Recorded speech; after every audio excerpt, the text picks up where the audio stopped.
बहावल नगर से हमारे general reporter शराफत अली अब्बासी की रिपोर्ट के मुताबिक तहसील मेंजनाबाद के नवाही शहर मेकलोडगंज में पास्को सेंटर पर पुलिस और किसानों के दरमियान शदीद तकरार, झगड़ा, दस्तों गिरेबान, गाली गलोच और हद तक अमेज मनाजिर देखने को मिलते रहे। मकामी किसानों में शदीद गम और गुस्सा पाया जाता है।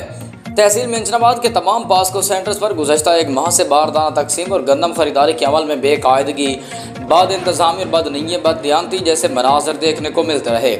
आज पास्को सेंटर मेकलोडगंज पर बद इंतज़ामी की वजह से पुलिस और किसानों के दरमियान तलह कलामी और हाथापाई होती रही, जिसकी वजह से मकामी किसानों में शदीद गम, गुस्सा, इज़्तिराब और बेचैनी पाई जाती है। इस तरह गमनपुर के करीब किसानों और पास्को सेंटर इंतजामी के गैर मुनसिफाना रवैये, मेरिट पर बारदाना तकसीम की अदम फराहमी और गंदम खरीदारी के अमल में दुश्वारी पर किसानों ने एहतजाजी मुजाहिरा करते हुए सड़क ब्लॉक कर दी। इंतजामी और किसानों के दरमियान मुज़ाकरात के बाद एहतजाजी मुजाहिरा ख़त्म कर दिया गया, लेकिन हुकूमती आदम दिलचस्पी और बाद इंतजामी की वजह से शदीद गर्मी में किसान जलील ख्वार हो रहा है और दरबदर की ठोकरें खाने पर मजबूर हो चुका है। अब भी हुकूमत पंजाब को इज्जत और आबरू के साथ किसानों के मसाइल फौरी तौर पर हल करने चाहिए। बसूरत दीगर किसानों और हुकूमत पंजाब के दरमियान नफरत की खैलिश बढ़ती जाएगी, जो किसी भी तरह मुल्क की मफाद में बेहतर शगुन साबित नहीं हो सकता।